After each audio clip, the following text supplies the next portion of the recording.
நிச்சயம் வாழ்க்கை உங்களை அடித்து கீழே தள்ளும்.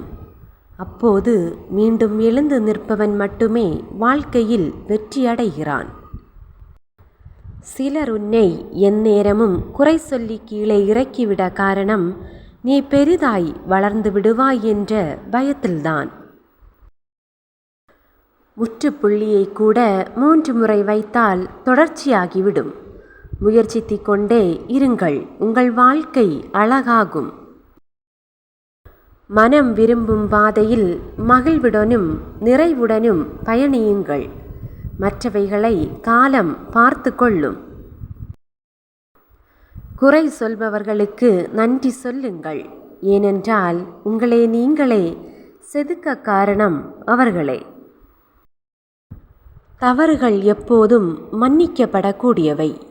அவற்றை ஒப்புக்கொள்ள தைரியம் இருந்தால். எந்த ஏற்றத்திற்கும் ஒரு இரக்கம் உண்டு. எந்த துன்பத்திற்கும் ஒரு இறுதியுண்டு. எந்த முயற்சிக்கும் நிச்சயம் ஒரு பலனுண்டு. கற்றவர்களிடம் கற்றுக்கொள்வதை விட கற்றுக்கொண்டிருப்பவர்களுடன் கற்றுக்கொள்ளுங்கள். மற்றவர்களால் முடியாததை செய்து காட்டுவது திறமை.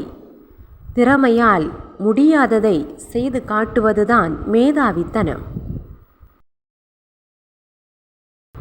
உன் அன்பின் தன்மைக்கு ஏற்றபடி உன் செயல்கள் அமையும். உன் செயல்களுக்கு ஏற்றபடிதான் உன் வாழ்க்கையும் அமையும்.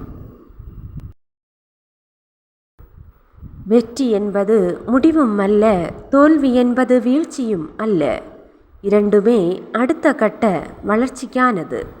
தோல்வி உன்னை துரத்தினால் நீ வெற்றியை நோக்கி ஓடு. துன்பங்களுக்கு இடையில்தான் வாய்ப்புகள் ஒளிந்திருக்கின்றன.